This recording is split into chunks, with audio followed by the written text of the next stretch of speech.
على بركة الله. اول حاجه غنديروها غادي نحط الخط ديال الكتاف، من بعد الخط ديال الصدر، نحدد كاع الخطوط ديالي، ومن بعد قلت خط الكتاف، خط الصدر، خط الحزام، خط الارداف والخط ديال الطول، ونجي نرسم التركيز ديالي. بالنسبه للفراشه ما غاديش نحتاج ندير التركيز، لانها راه كتكون الكمام مع سمو راه مزادين، ما غاديش نفصلو بحال الفستان العادي نفصلو الكمام بوحدهم ونفصلو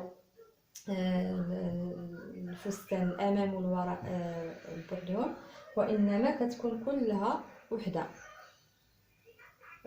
بالنسبه انا هاد الخطوط اللي غادي نحدد دابا ديال العبار ديال الصدر والعبار ديال الحزام والعبار ديال الارداف وديال الطول، هادو غادي نحتاجهم حيت غادي ندوز هنا الخياطه. السيده بغات الفراشه تكون مسنتريه ليها، هي مفرفره عندها الفرافر في الجناب، ولكن غادي تكون مسنتريه تكون مجموعه بالخياطه باش ما تجيهاش وسعه، بغات تبان ليها لاطاي ديالها.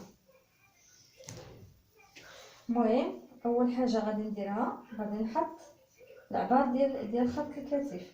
خط الكتف عندنا فيه 40 سنتيم. 40 سنتيم غادي نقسموها على جوج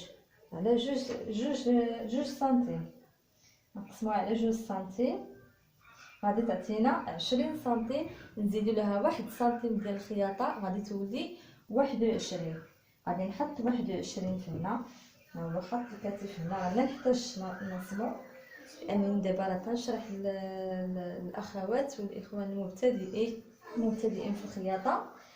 يعني في الاول كيخصك تحطي هذوك الخطوط كترسميهم كاملين باش تفهمي، باش يجيك الفصاله تجيك سهله.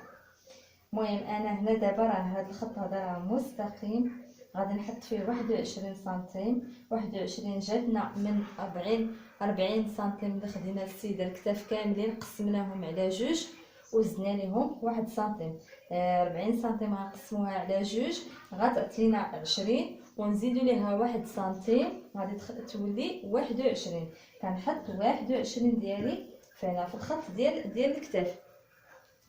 من بعد غادي نجي نحفر تكويره ديال العنق ديالي. التكويره ديال العنق انا هنا غندير ليها 8 سنتيم. بالنسبه للقفطان ولا الفراشه ولا سمو كنديروا ليه 8 سنتيم، وفي العسره راه كديري 7.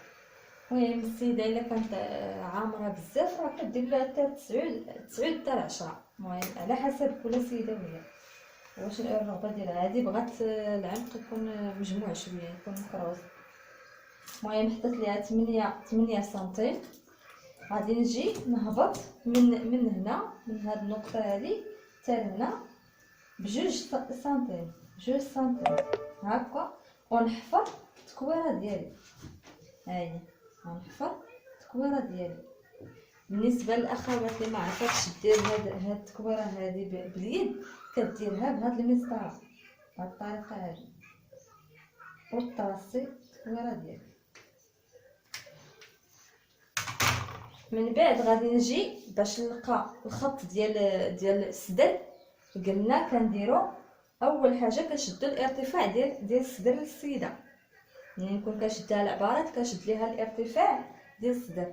الارتفاع ديال الصدر كنشدوه من هاد النقطه اللي كتلقى فيه الرقبه. غير كتذكير الا رجعتوا للدروس السابقين غادي تلقاو فيه في الدرس ديال اخذ المقاسات، كيفيه اخذ المقاس.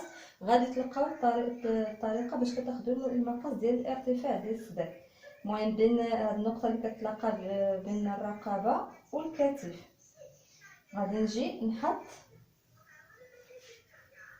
25 سنتيم. هاد السيده الارتفاع ديال الصدر ديالها 25 سنتيم من هاد النقطه حتى الحلمه ديال الصدر ديال السيده. في 25 العلو ديالها هي 25 سنتيم. ونجي نحط فيه الخط ديال الصدر. حنا كمبتدئين دابا غنرسمو هاد الخطوط هنا فين كاينه من هنا حتى هنا 25 سنتيم، ونرسم الخط ديال الصدر. هذا الخط هذا غادي نحتاجو باش نحط عليه العبار ديال الصدر. العبار ديال الصدر ديال هاد السيده عندها 27.5، 27 ونص اللي عندها في الصدر. هذا الربع ديال الصدر، حيت حنا دابا الثوب متني عندنا على 4. دابا انا كنحط الربع ديال هاد العبار. غادي نحط ليها 27 سنتيم، 27 ونص زائد 1 سنتيم. دابا حنا فهنا ما غاديش نزيدو هذاك سنتيم ديال الخياطه، حيت ما غاديش نقطعو الفراشه. دابا غنحطو ليها العبار كيف ما هو، ما غاديش نزيد 1 سنتيم ديال الخياطه. علاش؟ حيت هذه راه فراشه ماشي فستان، كنزيدو هذيك 1 سنتيم على حساب السورجي، داكشي اللي غادي يدي السورجي، والخياطه غادي تبقى لداخل. حنا هنا غادي ندوزو خط بالخياطه فقط. غادي يكون نزاديو هاد الطرف هذا مع هذا بحال هاد الطريقه. هذا غادي ندوزو الخياطه ان شاء الله. فاش غادي نخيط راه غادي توضح لكم الرؤيه مزيان. نكمل. قلنا عندها 27 ونص، 27 ونص غادي نحطها ليها هنا. هاد النقط هادو كنحددهم باش ملي نجي ندوز الخياطه نعرف فين غادي ندوزها، كنطرسيهم باش في الخياطه ان شاء الله يجوني ساهلين. من بعد كندير الارتفاع ديال الحزام. الارتفاع ديال الحزام عندها 39. غادي نطرسي عاوتاني الخط ديالي. كناخذ هذا المثلث هذا باش نحطو زاويه قائمه هنا، وندير الخط ديالي. هو الخط ديال الحزام، الخط ديال الصدر تما يكون كيبان لكم مع الطباشر هذا ليموني برتقالي، ما غادي ما كيبانش فيه بزاف. والثوب اصلا فيه حتى هو مزوق وفيه لون برتقالي، ما غاديش يبان لكم بزاف. المهم ان شاء الله شي حاجه الا ما فهمتوها كتبوا لي في الكومنتات ان شاء الله، وندرج لكم دروس اخرى ان شاء الله. الا ما فهمتوش هذا الدرس نعاود ليه. درت هذا الحزام. قلنا الحزام عندها 24 ونص. غادي نحط ليها 24 ونص، 24 ونص. غادي نحط النقطه ديالي هنا. غنواصل دابا ديال الصدر مع ديال الحزام، ونزيد الارداف كاع ما نحتاج. غادي تقدري ديري غير من هاد النقطه حتى لتحت، ولكن من الاحسن تاخذي السيده الارداف حيت كل وحده والعماره ديالها. المهم غادي نحطو الخط ديال الارداف. عندنا 60 ارتفاع الارداف، عندنا 60 سنتيم، ونجي نحط عليه حتى هو نرسم الخط ديالي هنا. ندير زاويه قائمه عاوتاني وندير الخط ديالي هكا،